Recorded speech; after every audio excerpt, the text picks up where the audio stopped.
Okay, so this is my lounging area, just for clarification. And under that bench, or within that bench, is my diesel heater. In the darker or the brown zone is my inverter, and all of my solar stuff, electronics from Bricktron, are in that bench.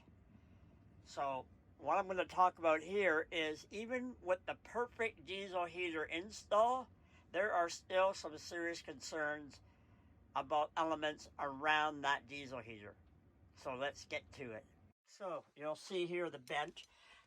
Basically, there's a lot going on in this bench.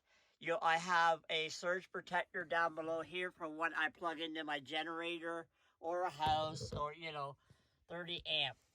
And when it is plugged in, the light comes on and tells me if it is okay to throw this breaker on before sending the power to my inverter. I also have a gauge in here to tell me how full the 17-gallon diesel tank is, because this trailer has 2 diesel heaters for when it really gets cold. One is in the frame and one is right here. I also have my outdoor shower and outdoor kitchen lines running out of here, and it looks a bit complicated, but part of it is that it is to winterize those 2 items and still have water inside. Plus, I do, when it gets really cold, have a slow recirculating pump that moves water slowly through all the lines. So it looks more complicated than it really is. So these 2 hoses here are my fill hoses for the general and drinking. Now, they tell you on the diesel heater that black end is hot. I think you can even see it. And it isn't kidding. You can see the steel hose clamp that they give you, that gets extremely hot.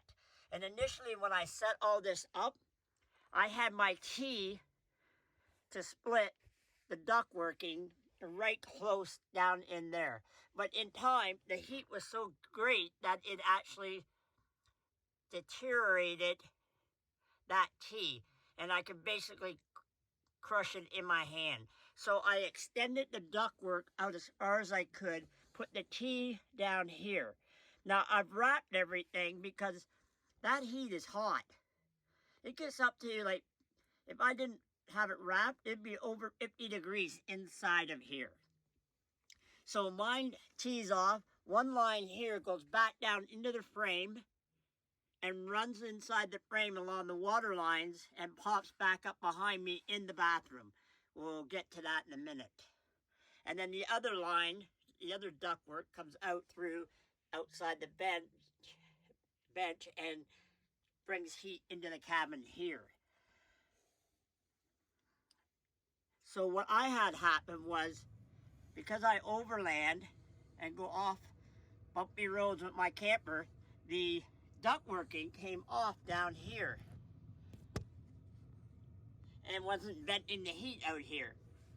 So you need to check that, because some of those clamps, those hoses they provide, don't perfectly line up with the size of the T's or the elbows or even on there. To verify and keep an eye on them that they are always tight, because when this came off, it created heat in here that got this electrical box hot enough that when it made contact to the water line, they were just sitting together. It was hot enough that it eventually melted a hole into the water line. And I had to cut the line and add in a 90-degree junction. So that is something to be aware of, is that don't have anything too close. If it's not insulated, shield it from that heat, because that is hot. And I've installed a thermostat in here, a Bluetooth, and it is set to let me know whenever the temperatures exceed a certain point that I need to get myself in here and have a look at what is going on.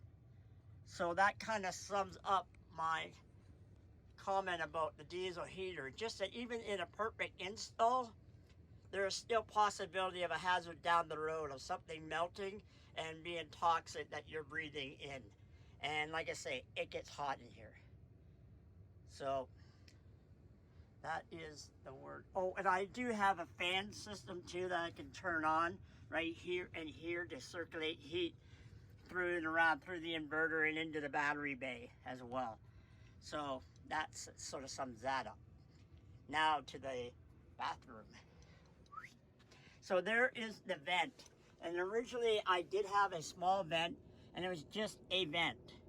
So I made the venting a little bit larger. This is the one that comes up from the frame. And I installed a computer fan in here that I can turn on and off when I feel I need to draw more heat. And what that does is blows more heat into the cabin, but also the diesel heater, when it reaches temperature, sits idling. So it doesn't push a lot of air like it does when it starts trying to reach temperature. So this helps draw some of that heat away, pull it through the frame, keep the water lines happy, warm, and bring more hot air into the back of the cabin of the trailer and send it forward. So that is the deal. I should actually mention too that I'm actually going to take that fan and do the same thing as I did in the bathroom and remove this vent and put the same style from the bathroom so that the fan is, the hole is the right size because it's a bit small, and that the fan and the grill will be straight on, and I can adjust the direction that flows, and I'll just be able to pull a lot more air out of than this silly venting. That's not what it was intended for, is because a inverter was in there, I'm guessing. But anyways, I'll utilize that to better pull the air out the same as I did in the bathroom, where the fan will come on and blow the air out directly instead of me tilting the fan. And then this venting points down, so it's not what I want.